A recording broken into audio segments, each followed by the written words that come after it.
Hello భయ్యా, ఎంతసేపు? Time అయిపోతుంది, త్వరగా రండి. 7015.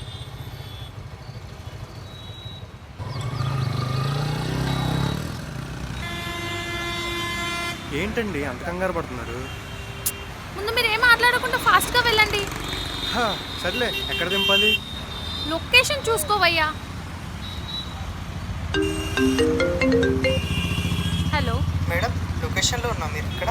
అదేంటి, నేను ఆల్రెడీ బైక్లోనే ఉన్నా కదా. మేడం, నేను వచ్చిందా ఇప్పుడు? మీరు ఎవరి బైక్ ఎక్కారు? ఏంటి? ఈ లొకేషన్ వచ్చింది. ఎవడ్రా నువ్వు? ఇందాక అడిగితే లొకేషన్ తెలీదు అన్నావు, ఇప్పుడు కరెక్ట్గా ఆఫీస్ ముందు ఆపావు. ఏయ్, ఎక్స్ట్రాలు చేయకు, జాయింట్లు జారిపోతాయి.